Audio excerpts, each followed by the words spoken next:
जिसमें हम फिजिक्स का 1 डे 1 टॉपिक कर रहे हैं। और आज हमारा जो टॉपिक है लैब असिस्टेंट का, उसका नाम है करंट इलेक्ट्रिसिटी, जिससे लैब असिस्टेंट के अंदर हर बार 2 से 3 मिनिमम क्वेश्चन आते हैं। यही टॉपिक सेकंड ग्रेड साइंस में भी है और कोई भी साइंस का एग्जाम हो उन सब के अंदर है। तो आज मैं अभी आपको 1 घंटे के अंदर पूरा टॉपिक, सारे कंटेंट, सारे फॉर्मूले, एवरीथिंग सिखा दूंगा। बनिए और देखिए और इस टॉपिक के सारे कॉन्सेप्ट को क्लियर करिए। ओके, स्टार्ट करते हैं। बोलो number 1, first point, current electricity के अंदर पहले वर्ड आ रहा है करंट। ओके, तो बहुत सी बार यहीं से क्वेश्चन आ जाता है। तो सबसे पहले हमें पता होना चाहिए I इजिकल टू क्या होता है, Q बाई टी। क्लियर, सब जानते हैं आवेश प्रवाह की दर को धारा कहते हैं। ओके, तो आपको यहां से भी बहुत सी बार क्वेश्चन पूछा गया है, क्योंकि Q बराबर क्या होता है, NE। क्लियर, तो यहां पर NE upon T. Clear, okay, ये भी फॉर्मूला बनता है। और यहाँ पर N अपॉन टी जो है वो क्या है, तार में मैंने कहा प्रवाहित ओके इलेक्ट्रॉन की संख्या। क्लियर, ओके, मैंने कहा तार में बोलो प्रति ओके एकांक समय। क्लियर, बोलो में प्रवाहित इलेक्ट्रॉन की संख्या, यानी यहाँ पर number of flow. Clear, okay, electron in बोलो वायर ओके पर सेकेंड। क्लियर, तो इसका मतलब हुआ कि एग्जामिनर आपको N अपॉन टी डायरेक्ट दे देगा और आपको I पूछेगा, तो E की वैल्यू 1.6 इंटू 10 की पावर -19 कुलाम आपको रखना है और हो जाएगा। यहाँ से लैब असिस्टेंट से लगाकर हर एग्जाम में क्वेश्चन पूछा गया है। आपको current I equal to Q by T पे क्वेश्चन नहीं पूछेंगे, आपको बोलेंगे एक वायर के अंदर पर सेकंड इतने इलेक्ट्रॉन का फ्लो हो रहा है, तो बताइए करंट क्या होगी। तो वहां पर आपको देखना है कि जब भी पर सेकंड नंबर ऑफ इलेक्ट्रॉन दे दे तो आपको N नहीं दिया है, N बाई टी गिवन है, तो आपको बस E से मल्टीप्लाई करना है और आंसर टिक कर देना है। क्लियर, फर्स्ट पॉइंट समझ में आ गया होगा। सेकंड पॉइंट की बात करें तो हम करंट इलेक्ट्रिसिटी के अंदर ओम्स लॉ की बात करते हैं। किसकी बात करते हैं, बोलो ओम्स लॉ। क्लियर, ओके, ओम का नियम। ओके, ओम का जो नियम होता है वो क्या होता है, तो V is equal to I R. Clear, okay, V is equal to क्या होता है, आई आर, यानी पहली बार इस दुनिया में बोलो रेजिस्टेंस को लाने वाला ही कौन है, ओम्स है। क्लियर, इसीलिए रेजिस्टेंस की यूनिट ओम होती है।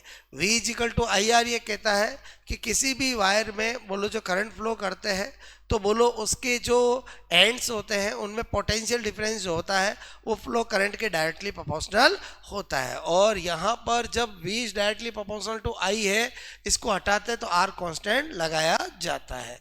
उसके बाद अगर हम बात करते हैं रेजिस्टेंस की, क्लियर, ओके, प्रतिरोध की बात करते हैं। ठीक है, प्रतिरोध, तो प्रतिरोध के लिए आपको क्या बात पता होनी चाहिए कि एक तो V is equal to I R है, तो आपको यहाँ पर R इजिकल टू क्या होगा, V अपॉन I, यानी यूनिट की बात करें तो यूनिट ऑफ R एक तो वोल्ट अपॉन बोलो एम्पियर, ये तो होगा ही होगा, और उसके साथ साथ बोलो ओम्स भी होगा, रेस्पेक्ट देने के लिए ओम को। क्लियर, उसके बाद मैंने कहा कि रेजिस्टेंस जो होता है उसका एक और फॉर्मूला भी होता है। ओके, मैंने कहा यहाँ पर क्या बताना चाह रहा हूँ कि R इजिकल टू बोलो रो L अपॉन A, ये फॉर्मूला हमें बताता है कि R किस किस पे डिपेंड करता है। R लेंथ के डायरेक्टली प्रोपोर्शनल होता है। क्लियर, ओके, इसका मतलब किसी वायर की लेंथ को इंक्रीज करेंगे तो R इंक्रीज होगा। क्लियर, ये फॉर्मूला हमें बताता है कि R जो है वो ट्रांसवर्स एरिया के इन्वर्सली प्रोपोर्शनल होते हैं। अगर हम इसको बढ़ाएंगे तो R क्या होगा, घटेगा। बोलो क्लियर, ओके, तो इसलिए क्या होता है कि जब वायर की लेंथ ज़्यादा लेनी पड़ती है तो थिकनेस भी ज़्यादा लेते हैं, जिससे रेजिस्टेंस बैलेंस हो जाए। उसके अलावा मैंने कहा कि ये बोलो लेंथ ऑफ वायर पे डिपेंड करता है, ट्रांसवर्स एरिया ऑफ वायर पे डिपेंड करता है, नेचर ऑफ वायर पे भी डिपेंड करता है कि तार पदार्थ की प्रकृति। ओके, तार पदार्थ की प्रकृति पर भी निर्भर करता है। ओके, और उसके अलावा रेजिस्टेंस जो है वो टेम्परेचर पे डिपेंड करता है। ये चार ऐसे चीज़ें हैं बोलो उन पे डिपेंड करता है। टेम्परेचर का ऐसा है कि अगर टेम्परेचर इंक्रीज करते हैं तो रेजिस्टेंस इंक्रीज होता है। उसके लिए एक रिलेशन आपको पता होना चाहिए, R final equal to R initial 1 plus मैंने कहा अल्फा डेल्टा टी। ये हमें रिलेशन ये कहता है कि अगर आप बोलो यहाँ पर टेम्परेचर इंक्रीज करोगे तो डेफिनेटली रेजिस्टेंस ऑफ वायर क्या होगा, इंक्रीज होगा। क्लियर? तो ये मैंने आपको रेजिस्टेंस के बारे में बातें बताई। तो यहाँ पर बहुत सी बार न्यूमेरिकल क्वेश्चन भी आते हैं और उनमें क्या होता है, आपको बोलते हैं लेंथ को डबल कर दिया तो रेजिस्टेंस क्या होगा। तो उस केस में क्या होता है, आपको हमेशा ध्यान रखना है कि पहले आपको एरिया में क्या चेंज आया वो भी निकालना पड़ेगा, तो ही आपका क्वेश्चन राइट होगा। क्या कहना चाह रहा हूँ, क्वेश्चन से समझो। मैंने कहा यदि तार की लंबाई क्लियर को मैंने कहा क्या कर दे, दुगुना, 2 गुना क्लियर कर दे, तो मैंने कहा कर दे तो तार के प्रतिरोध क्लियर प्रतिरोध में क्या परिवर्तन क्लियर, क्या परिवर्तन होगा क्लियर, यदि तार का बोलो पहले प्रतिरोध क्लियर, प्रतिरोध आर था क्लियर। तो इस केस में क्या होता है, आपको यहाँ पर ऑप्शन जो है वो 2R भी आएगा, बोलो 4R भी होगा क्लियर, 8R भी होगा और R/2 भी होगा।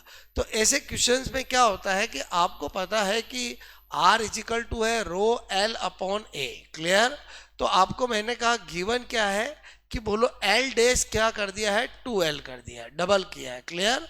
तो आपको पता है कि R डैश जब हम करेंगे, रो तो डिपेंड करता नहीं लेंथ पे, लेकिन ये फॉर्मूला में L dash upon A dash होगा, तो हमें पहले A डैश निकालना पड़ेगा तो ही R डैश निकलेगा। तो उसके लिए आप ध्यान रखो कि वॉल्यूम हमेशा क्या रहता है, कांस्टेंट। तो पहले बोलो A और L था क्लियर, तो बाद में V डैश का मतलब A डैश और L डैश। अब आपको पता है कि यहाँ पर जो L डैश है वो कितना कर दिया, 2L।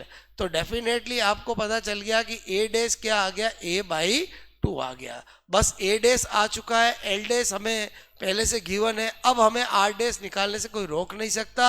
और यहाँ पर R डैश निकालेंगे तो यहाँ पर लिखेंगे 2L और यहाँ पर लिखेंगे A/2, तो ये ऊपर चला जाएगा 4 रो L अपॉन A।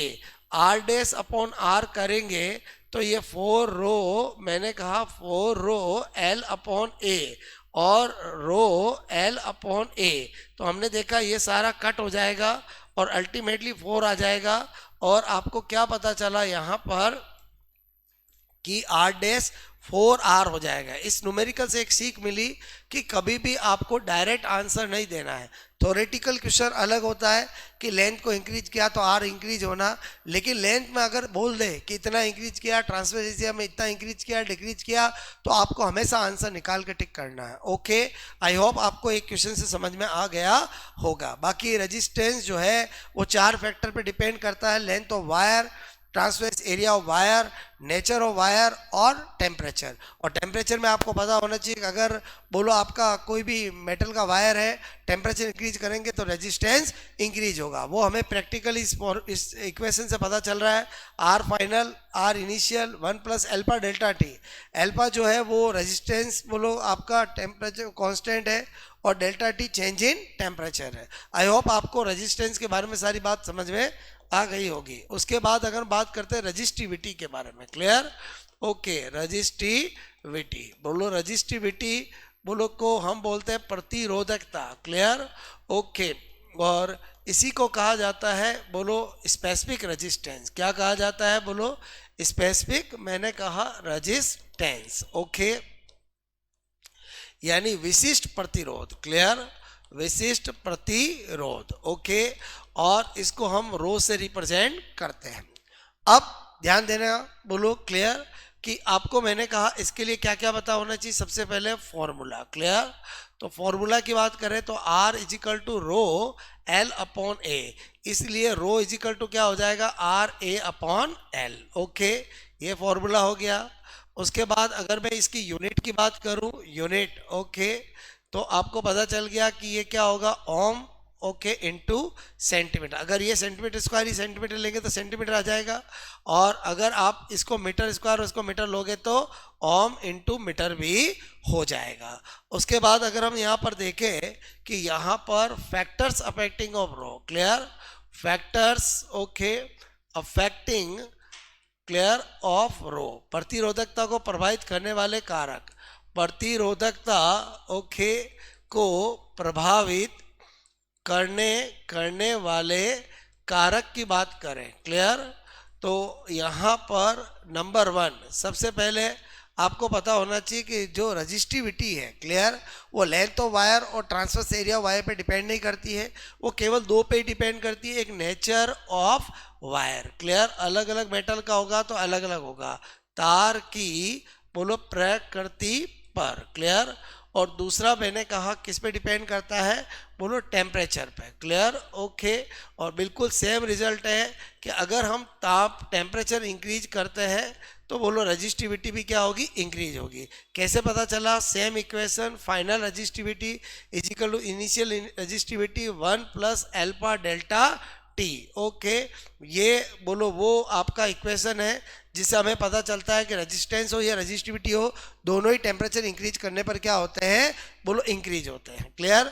यहीं पर आपको एक नोट पता होना चाहिए कि सेमीकंडक्टर में उल्टा होता है, बोलो सेमीकंडक्टर, क्लियर, ओके। सेमीकंडक्टर जो अर्धचालक होते हैं, ओके, अर्धचालक बोले तो सिलिकॉन और जर्मेनियम, इनमें क्या होता है, अगर हम टेम्परेचर इंक्रीज करते हैं तो रेजिस्टेंस क्या होता है, डिक्रीज, और कंडक्टेंस क्या होती है, इंक्रीज, क्लियर, ओके। कंडक्टेंस इसलिए इंक्रीज होती है क्योंकि सेमीकंडक्टर में टेम्परेचर इंक्रीज करने पर मोर कोवेलेंट बॉन्ड का ब्रेकडाउन होगा, तो मोर चार्ज कैरियर प्रोड्यूस होंगे, तो मोर कंडक्टेंस होगी, और कंडक्टेंस और रेजिस्टेंस इन्वर्सली प्रोपोर्शनल है।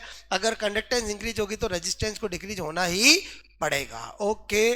तो ये आपको ध्यान रखना है। ये मैंने इसलिए बताया कि बहुत सी बार एग्जाम में ऐसा क्वेश्चन पूछा गया है कि टेम्परेचर ओके इंक्रीज करने पर, बोलो बढ़ाने पर ओके एल्यूमिनियम और बोलो सिलिकॉन के प्रतिरोध बोलो पर क्या प्रभाव, क्लियर, क्या प्रभाव ओके पड़ेगा, क्लियर।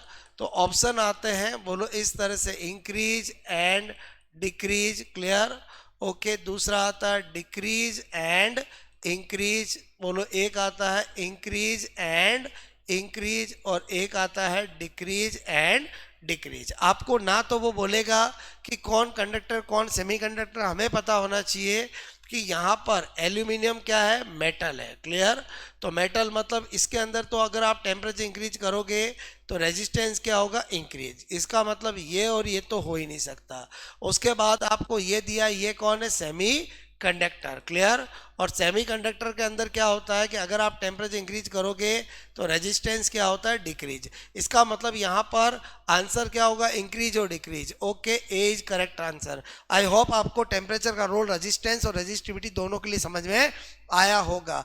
जो मैं बातें बता रहा हूँ बिल्कुल सटीक तरीके से इसी तरह से एग्जाम में आता है। वो आपको दो, एक मेटल और एक सेमीकंडक्टर देकर टेम्परेचर इंक्रीज भी कर सकता है और टेम्परेचर डिक्रीज भी कर सकता है। हमें लॉजिक पता होने चाहिए, क्लियर, ओके। उसके बाद अगर आपको रजिस्टिविटी के फैक्टर्स की बात करें तो आपको मैंने कहा दो फैक्टर पे डिपेंड करता है।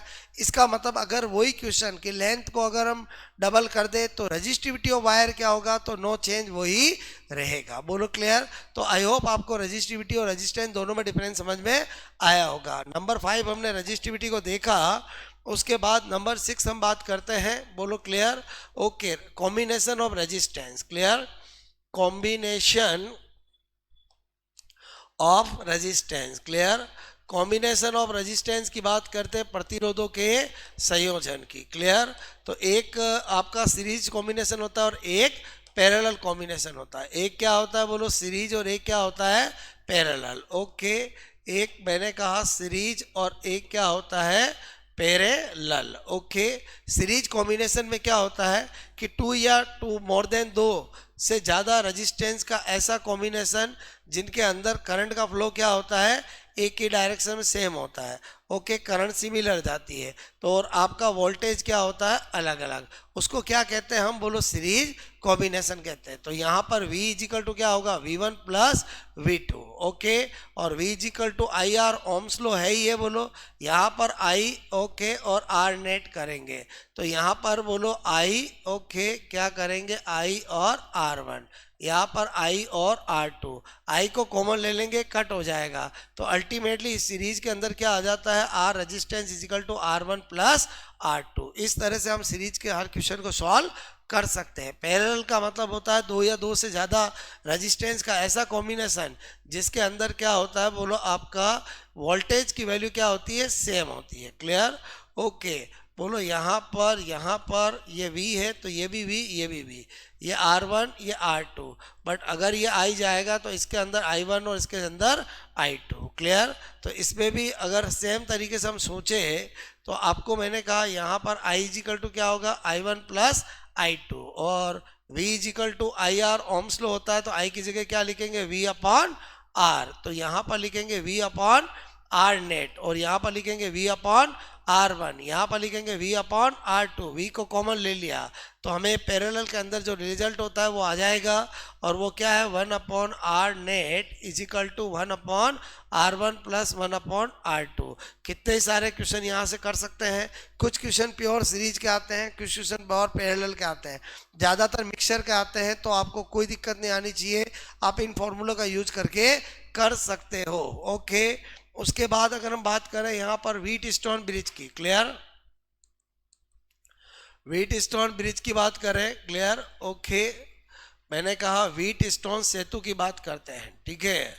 व्हीटस्टोन सेतु का मतलब है चार रेजिस्टेंस का ऐसा कॉम्बिनेशन जिससे किसी अननोन रेजिस्टेंस को फाइंड आउट कर सकते हैं, उसे व्हीटस्टोन सेतु कहते हैं। बोलो क्लियर, ओके, तो यहाँ पर अगर मैं इसको बताऊं, क्लियर, तो ये जो P है, ये Q है, ये R है, ये S है। क्लियर, ओके, इस तरह से मैंने बैटरी से जोड़ा, कुंजी से जोड़ा, और इसके बीच में मैंने गैलोमीटर लगाया, तो आपको मैंने कहा यहाँ पर बैलेंसिंग कंडीशन क्या होती है। क्लियर, व्हीटस्टोन के संतुलन की शर्त, ओके, संतुलन की जो शर्त होती है, क्लियर, बैलेंसिंग कंडीशन, बोलो बैलेंसिंग, क्लियर, ओके, कंडीशंस, बोलो वो क्या होती है, तो बैलेंसिंग कंडीशन होती है P अपॉन Q तो R upon S। Clear, okay, और अगर इसकी जगह Q अपॉन R करते हो, Q अपॉन P करते हो तो भी कोई दिक्कत नहीं, आपको S अपॉन R करना होगा। तीन दे रखे हो तो चौथा अपना आप निकल जाएगा, यही व्हीटस्टोन ब्रिज है। जब व्हीटस्टोन ब्रिज बैलेंस होता है तो आपको पता होना चाहिए इसमें गैलोमीटर में करंट क्या आती है, 0 आती है। क्लियर, इट मीन्स ये हो या नहीं हो चलेगा। Clear, okay, Wheatstone balancing condition यहाँ से चेक कर सकते हैं। ओके, जैसे मैंने कहा एक क्वेश्चन लिया हमने कि बोलो यहाँ पर, ओके, ये इस तरह से आपको दे रखा है एग्जाम के अंदर। क्लियर, ठीक है, यहाँ पर ये दे रखा है 2 ओम, ये दे रखा है 4 ओम, ये दे रखा 4 ओम, ये दे रखा 8 एम, ये दे रखा 5, और R नेट हमसे पूछा है।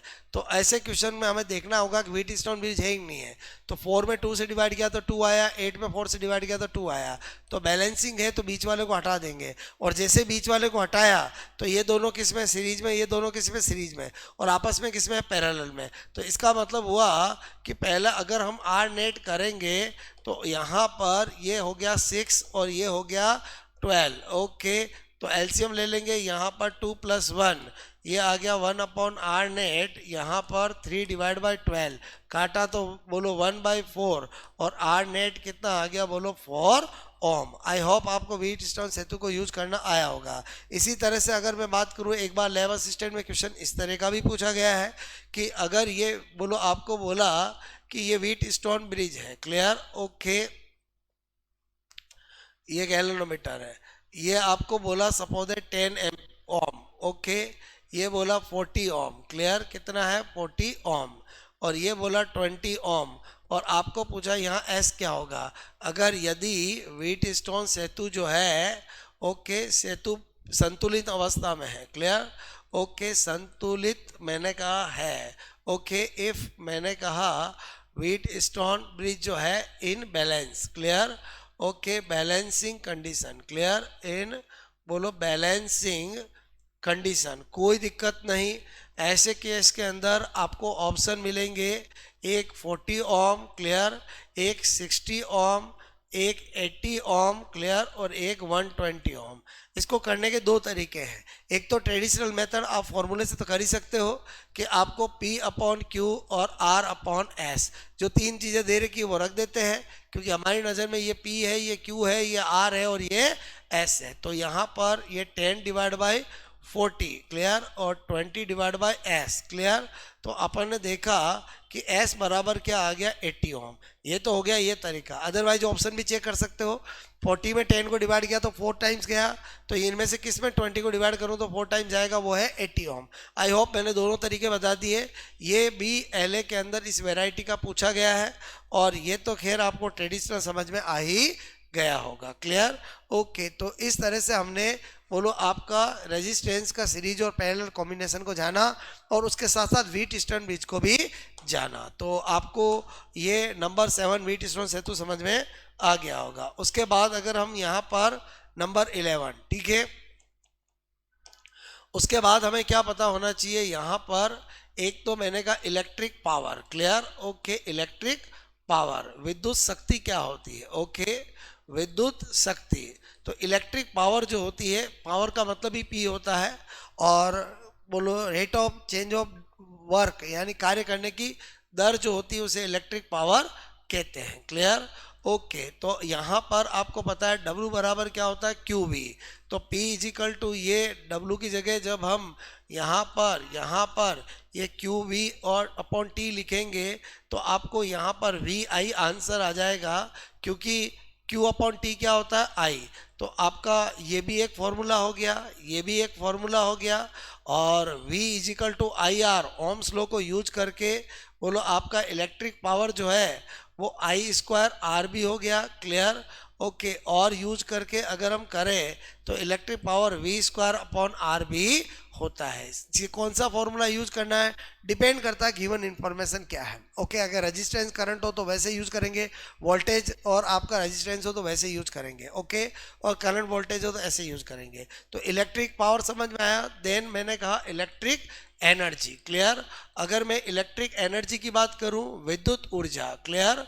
ओके, विद्युत ऊर्जा, तो इसको हम यहाँ पर U से रिप्रेजेंट करते हैं, और जब आपका power equal to W clear या U डिवाइड बाई T था, तो अब आपका U इजिकल टू क्या होगा P इंटू T, यानी हर वो फॉर्मूला जो इलेक्ट्रिक पावर में आया था वो इलेक्ट्रिक एनर्जी में T से मल्टीप्लाई हो जाएगा। तो VI T हो जाएगा, बोलो I स्क्वायर R T हो जाएगा, V square upon R T हो जाएगा। ये इलेक्ट्रिक एनर्जी का फॉर्मूला हो गया क्लियर। ओके, इसी तरह से आपको मैंने कहा यूनिट ऑफ इलेक्ट्रिक एनर्जी की बात करें क्लियर। ओके, तो इलेक्ट्रिक एनर्जी को हम बोलो जूल में भी शो करते हैं, ओके, इलेक्ट्रॉन वोल्ट में भी शो करते हैं, और किलो वाट हावर्स में भी शो करते हैं क्लियर। तो हमारे लिए नया वर्ड आया है, बोलो किलो वाट हावर्स। यानी पहले तो आपको पता होना चाहिए कि kilowatt hours actually unit होती किसकी है, इलेक्ट्रिक एनर्जी की यूनिट होती है। ये क्या है, बोलो यूनिट ऑफ इलेक्ट्रिक एनर्जी। पहले तो आपको ये पता होना चाहिए क्लियर। ओके, उसके बाद मैंने कहा 1 किलो वाट आवर जो होता है 10 की पावर 3 इंटू, मैंने कहा आपका यहाँ पर क्लियर। ओके, ये 60 इंटू 60 अगर हम कर देंगे तो ये वाट ओके इंटू सेकेंड में कन्वर्ट हो जाएगा, तो जिसको हम जूल भी कह सकते हैं। तो ये कितना हो गया, बोलो 36 इंटू 10 की पावर 5 क्लियर। ओके, जूल या वाट जो सेकंड है बोलो क्लियर, वही 1 किलो वाट के हावर्स के इक्वल है, बोलो क्लियर। इसी तरह से बहुत सी बार एग्जाम में A1 यूनिट, एक यूनिट को भी इसकी डेफिनेशन पूछी जाती है क्लियर। तो ऐसा कहा जाता है कि जब भी कोई 1 किलो वाट हावर्स का बोलो इलेक्ट्रिक डिवाइस 1 घंटे तक चलता है, तो जो बोलो मीटर के अंदर रीडिंग आती है उसे 1 यूनिट कहते हैं। जब मैंने कहा 1 किलो वाट का इलेक्ट्रिक डिवाइस क्लियर, इलेक्ट्रिक बोलो डिवाइस क्लियर। ओके, 1 घंटे तक मैंने कहा चलता है, ओके बोलो जलता है, ओके स्टार्ट रहता है, तो एक यूनिट मैंने कहा electric energy, clear, okay, electric energy consume यानी खर्च होती है।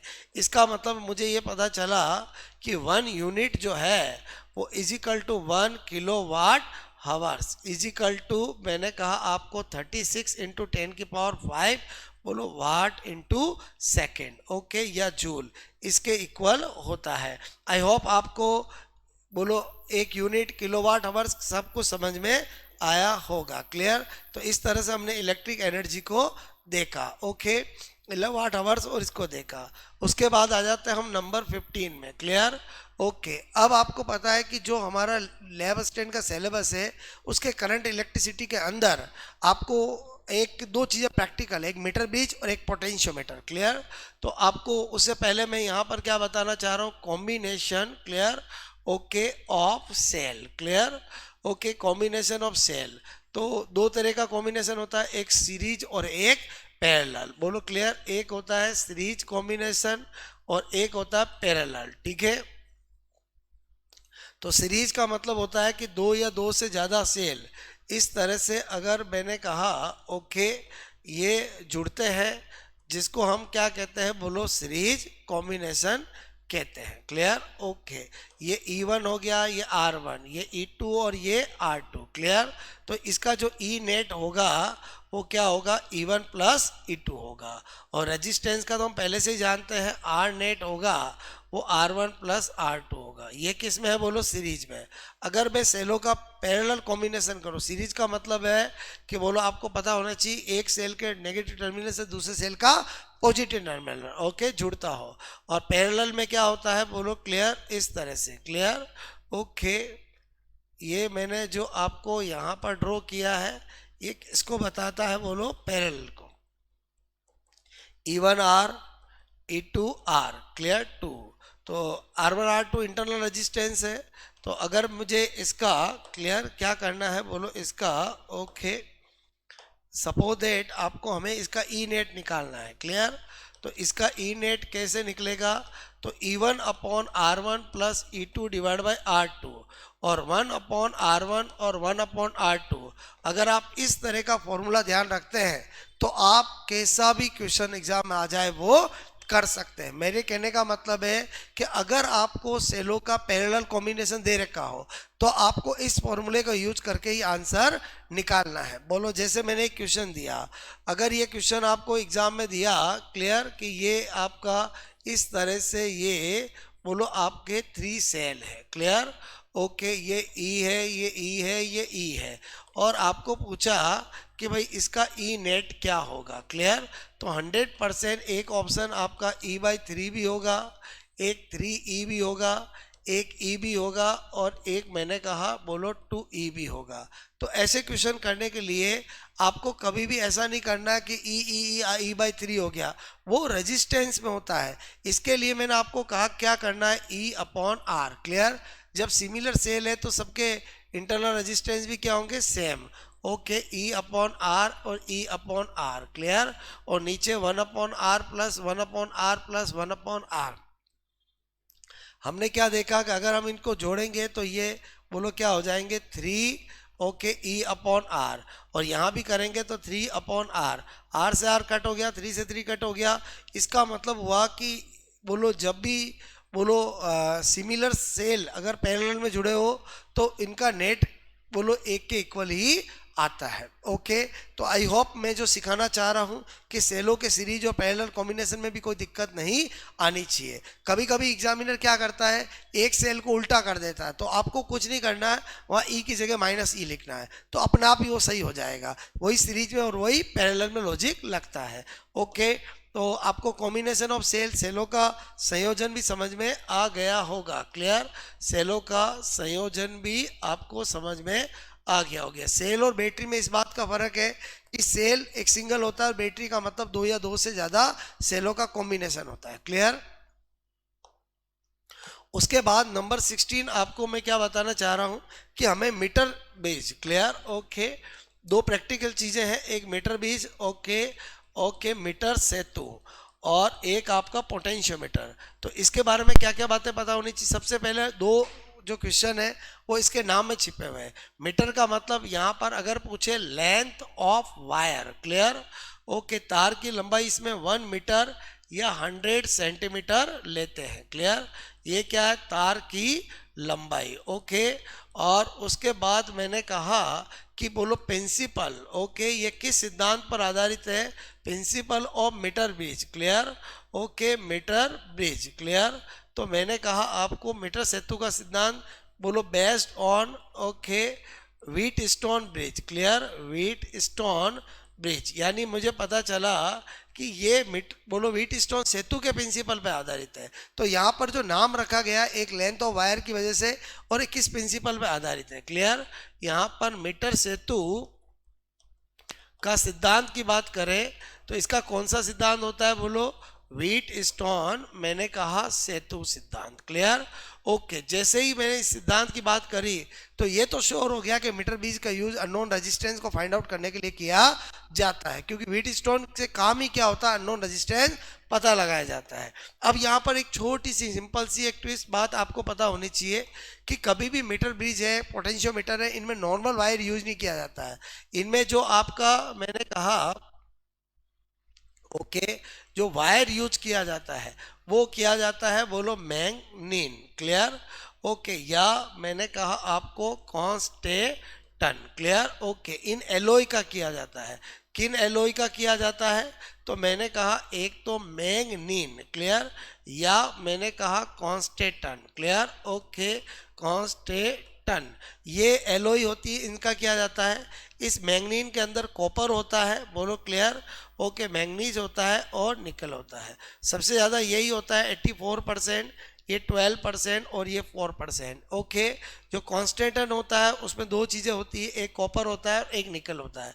ये 55% होता है और ये 45% होता है। ये बहुत इंपॉर्टेंट इंफॉर्मेशन मैं आपको देने जा रहा हूँ कि जो आपका नेचर ऑफ वायर है, क्लियर, ओके, जो हम ये मीटर ब्रिज है, पोटेंशियोमीटर, इनमें जो वायर यूज करते हैं वो नॉर्मल वायर नहीं होता है, वो दो स्पेशल मेटल आपके एलोय मिश्र धातु, या तो मैंगनीन का लिया जाता है या कॉन्स्टेंटन का लिया जाता है। इन एलोय का लिया जाता है जिनका ये कॉम्बिनेशन बोलो होता है। उसके बाद आपको मैंने कहा कि अगर मीटर ब्रिज का यूज क्या है, अननोन रेजिस्टेंस निकालना, तो एक फॉर्मूला है S = 100 - L divide by L into R। तो अगर आप ये फॉर्मूला ध्यान रखते हो तो आपका काम हो जाएगा। ये जो R होगा वो मैंने कहा रेजिस्टेंस बॉक्स, क्लियर, से बोलो निकाला गया, ओके, क्या होगा, प्रतिरोध, जो आपको हमेशा गिवन होगा। और L क्या होगी, बोलो संतुलित लंबाई, क्लियर, ओके, मैंने कहा L क्या होगा, बैलेंस, ओके, लेंथ, जो हम निकालेंगे संतुलित लंबाई, ओके। क्योंकि इसके अंदर अगर बोलो कभी भी बैलेंसिंग लेंथ करेंगे तो वो कुछ भी सेंटीमीटर आएगी, तो रिमेनिंग तो आपका 100 - L ही होगा, क्योंकि टोटल लेंथ ही 100 सेंटीमीटर होती है, क्लियर, ओके। आई होप आपको 4 पॉइंट के अंदर मैंने मीटर ब्रिज की हर वो बात बताई जो एग्जाम में पूछ सकते हैं, चाहे वो थ्योरेटिकल हो चाहे वो न्यूमेरिकल हो। उसके बाद आ जाते हैं नंबर 17 पॉइंट के अंदर। 17 पॉइंट हमारा है वो क्या है, बोलो पोटेंशियोमीटर, क्लियर। पोटेंशियोमीटर का मतलब विभव मापी, क्लियर, ओके, विभव मापी, ठीक है। तो इसके लिए आपको सबसे पहले लेंथ ऑफ वायर की बात करें तो लेंथ ऑफ वायर इसके अंदर बोलो 10 मीटर लिया जाता है। कितना लिया जाता है, 10 मीटर। ध्यान रखना, मीटर ब्रिज में 1 मीटर लिया जाता है और इसमें 10 मीटर लिया जाता है। दूसरा आपको पता होना चाहिए कि इसका प्रिंसिपल क्या होता है, तो ये पोटेंशियल ग्रेडियंट पे बेस्ड होता है, क्लियर। किस पे बोलो, क्या प्रिंसिपल है, potential, okay, potential gradient, okay, विभव मापी, क्लियर, विभव, मैंने कहा विभव प्रवणता, क्लियर, इस सिद्धांत पे काम करता है। और ये प्रिंसिपल कहता है कि पोटेंशियल ड्रॉप जो होता है वो आपको मैंने कहा directly proportional to balancing length, clear, और V = XL करते हैं, और जो X आता है, क्लियर, वही क्या है, बोलो पोटेंशियल ग्रेडियंट है, बोलो क्लियर, वही क्या है, पोटेंशियल ग्रेडियंट है, ओके। उसके बाद इसमें भी जो वायर होता है उसका नेचर वही लिया जाता है। यहाँ पर मैंने कहा नेचर, ओके, ऑफ वायर, अगर हम तार की प्रकृति देखें तो वही मैंने कहा या तो मैग्नीन, क्लियर, ओके, या बोलो यहाँ पर क्लियर मैंने कहा बोलो कौन सा लिया जाता है, कांस्टेंटन। ओके, अब इनको क्यों यूज किया जाता है, एलोई को क्यों यूज किया जाता है? तो एक्चुअली क्या होता है, मैंगनीन और कांस्टेंटन की एक प्रॉपर्टी होती है कि इनमें बोलो कभी भी टेम्परेचर बढ़ने पर भी जो रजिस्टिविटी है उस पर कोई इफेक्ट नहीं आता, तभी तो हमारे पैरामीटर्स, हमारी रीडिंग सही आएगी। तो यहाँ पर आपको पता होना चाहिए इनका यूज करने का कारण। इससे पहले मैंने इनका कंपोजिशन बता दिया था और अभी मैं इन एलोई को यूज करने का कारण बता रहा हूँ। तो कारण ये है कि इनको यूज करने का कि इनकी जो प्रतिरोधकता होती है, क्लियर, रजिस्टिविटी जो होती है, क्लियर, ओके, रजिस्टिविटी, प्रतिरोधकता, ओके, वो मैंने कहा ताप, ओके, मैंने कहा परिवर्तन, ओके, परिवर्तन से परिवर्तित नहीं होती है, क्लियर, ओके, परिवर्तित नहीं होती है, तभी रिजल्ट सेम आ जाएगा। बोलो क्लियर, यानी resistivity of manganin and constantan alloy not depend on temperature, if temperature increase then resistivity में कोई चेंज नहीं आएगा। ओके, उसके बाद आपको मैंने कहा कि एक्चुअली जो हमारा पोटेंशियोमीटर होता है उसके दो एप्लीकेशन होता है, एक comparison of EMF of two cell और एक find out determination of internal resistance of cell. यानी अगर हम बात करें यहाँ पर एप्लीकेशन, ओके, ऑफ मैंने कहा पोटेंशियोमीटर, क्लियर, ओके, पोटेंशियोमीटर के एप्लीकेशन की बात करें, विभव मापी, ओके, विभव मापी के अगर अनुप्रयोग की बात करें, क्लियर, तो वो दो ही होते हैं। एक होता है कंपेयर, मैंने कहा comparison, okay, of EMF of cell, clear, okay, EMF of मैंने कहा टू सेल। तो वेरी सिंपल, एक ही बात ध्यान रखना है कि E1 upon E2 is equal to L1 upon L2। अगर आपको यहाँ पर तीन इंफॉर्मेशन है तो चौथा निकाल सकते हैं, क्लियर। और दूसरा इसका जो एप्लीकेशन है वो है क्या, बोलो determination, clear, okay, of internal resistance, clear, internal resistance, जो आंतरिक प्रतिरोध होता है वो भी इससे निकाला जा सकता है, क्लियर, ओके। आंतरिक प्रतिरोध अगर निकालना है तो उसका फॉर्मूला होता है E minus V upon V into R, clear, okay. या तो ये फॉर्मूला आपके काम आएगा, ओके, और या फिर मैंने आपको कहा कि E directly oppose E equal to क्या होगा, बोलो एक्स एल, ओके, और V इजिकल टू क्या होगा, एक्स एल, बोलो L2, क्लियर। तो अगर हम यहाँ पर रख दें तो इसी में क्या हो जाएगा आपका, बोलो L1 minus L2 divide by L2 multiply R। अगर आपको L1 क्या है, प्राथमिक परिपथ की संतुलित लंबाई, L2 क्या है, सेकेंडरी बोलो आपका जो सर्किट होगा उसकी संतुलित लंबाई। आई होप आपको ये दोनों रेजिस्टेंस, इंटरनल रेजिस्टेंस दोनों में से किसी भी फॉर्मूले से निकाला जा सकता है। यहाँ पर कैपिटल E है ईएमएफ ऑफ सेल और V है पोटेंशियल, बोलो क्लियर, और टर्मिनल पोटेंशियल। ये E क्या है, बोलो आपको मैंने कहा ईएमएफ ऑफ सेल, यानी सेल का विद्युत वाहक बल, इलेक्ट्रोमोटिव फोर्स, और ये होता है terminal, okay, terminal voltage, clear.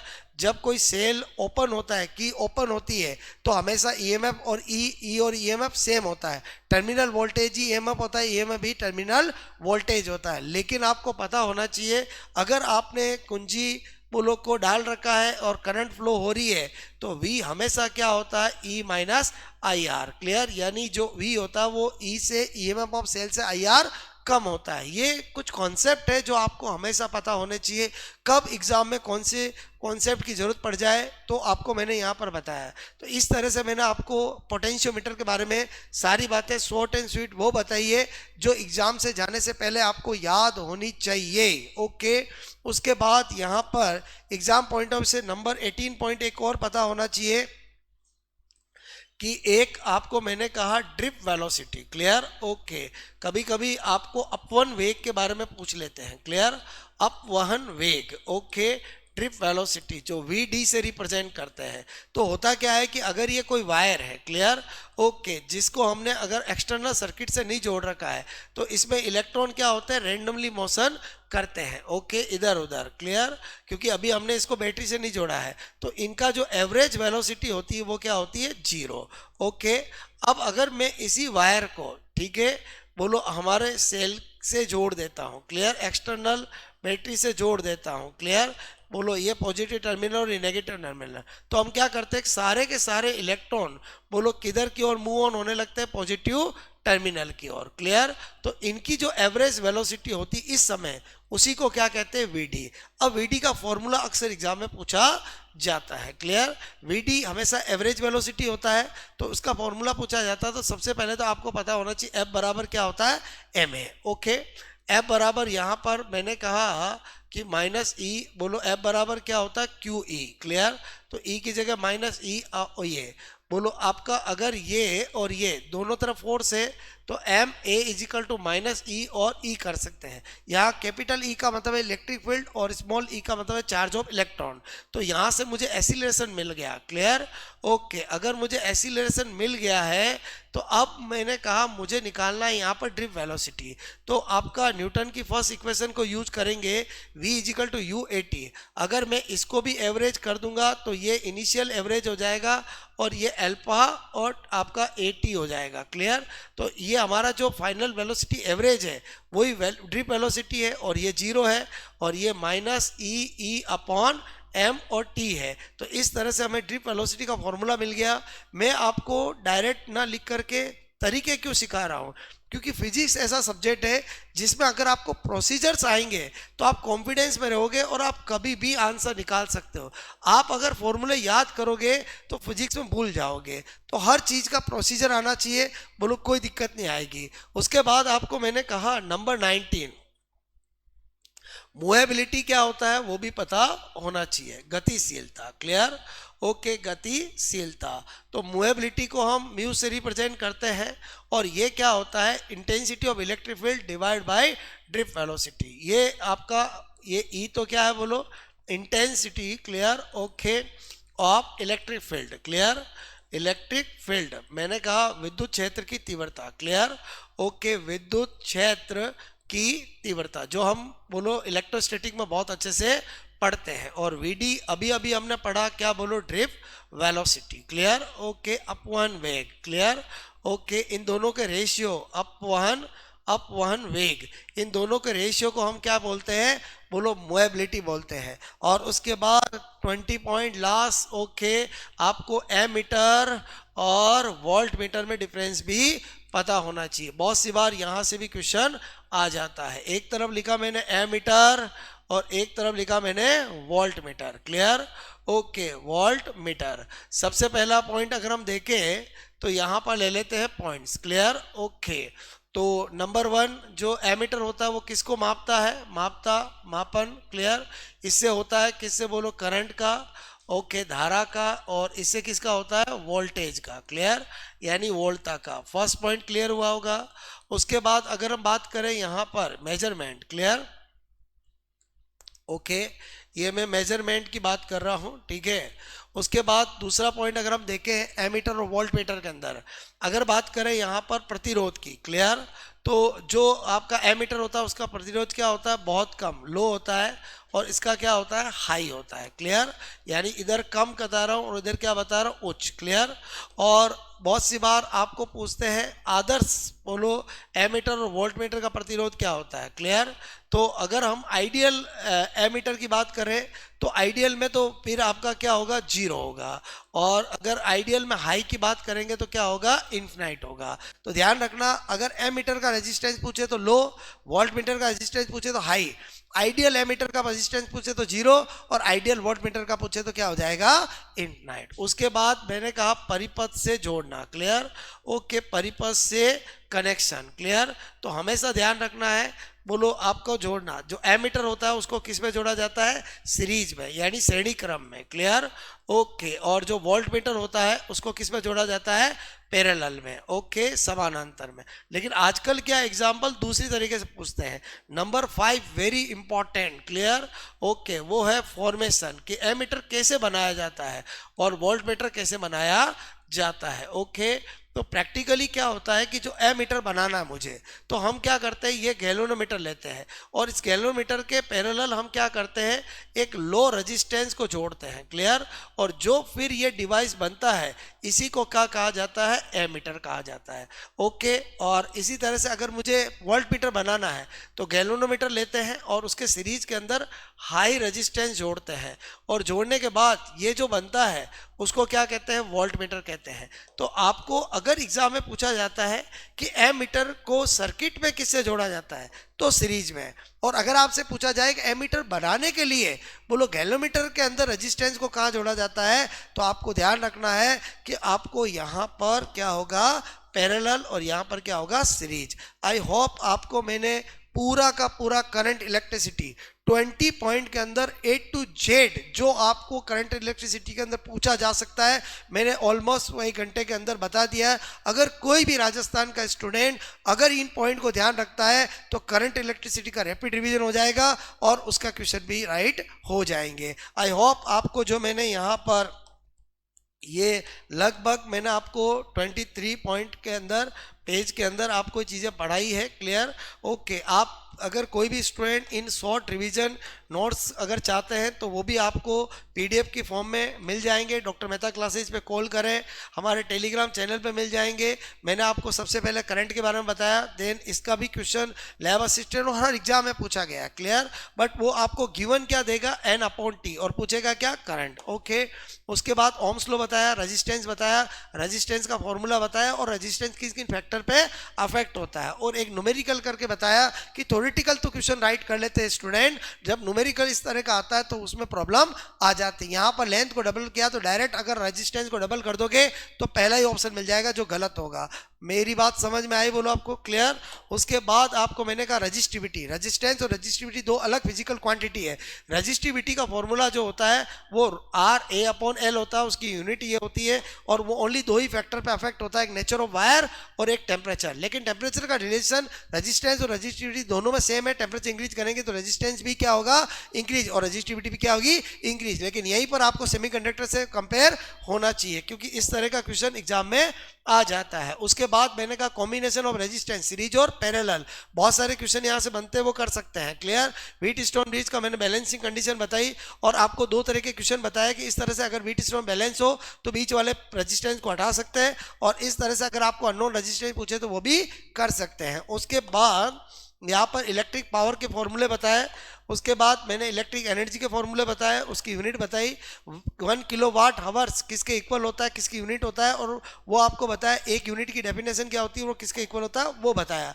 Combination of cell, series और पैरेलल बताया, और पैरेलल के अंदर मैंने आपको क्वेश्चन करके बताया कि आपका अगर एक जैसे बोलो अगर बोलो EMF वाले सेल जो है वो पैरेलल में जुड़े हो तो उनका टोटल जो नेट होता है वो किसी एक के बराबर होता है, ओके। उसके बाद मीटर बीज के अंदर 4 बातें बताई, length of wire, principle of metre bridge, wire किसका लेते हैं, उनका कंपोजिशन, उनका परसेंटेज क्या है, इतना तक बताया, बोलो क्लियर। और उसके बाद मैंने कहा मीटर बीज अगर व्हीट स्टोन प्रिंसिपल पे बेस्ड है तो इससे भी अननोन रेजिस्टेंस निकाला जाएगा जिसका formula 100 - L divide by R, clear. और पोटेंशियोमीटर की लेंथ वायर की 10 मीटर किस प्रिंसिपल पे काम करता है और किससे मिलकर बना होता है। और उसके बाद दो इसके जो आपका एप्लीकेशन है, एक comparison of EMF for 2 cell और एक डिटर्मिनेशन ऑफ इंटरनल रेजिस्टेंस और उनके फॉर्मूले, क्लियर। और ड्रिप वेलोसिटी का फॉर्मूला बताया, ये बहुत बार एग्जाम में पूछ लेते हैं। उसके बाद मूवेबिलिटी बताया और एमीटर और वोल्टमीटर में डिफरेंस बताया। आई होप आपको अगर ये लेक्चर अच्छे से देखोगे तो आपका रिवीजन भी हो जाएगा और आपको कॉन्फिडेंस आएगा, क्योंकि ये मेरा 20 इयर्स का एक्सपीरियंस है कि मैं किसी भी बड़े से बड़े टॉपिक को आपको कंप्लीट, मैंने आपको कहा शॉर्ट में मैं आपको करवा कर कॉन्फिडेंस दिला सकता हूं। आपको ये सिलेक्शन सीरीज बोलो कैसी लग रही है उसका कमेंट करके बताएं, और आज का लेक्चर आपको जरूर समझ में आया होगा।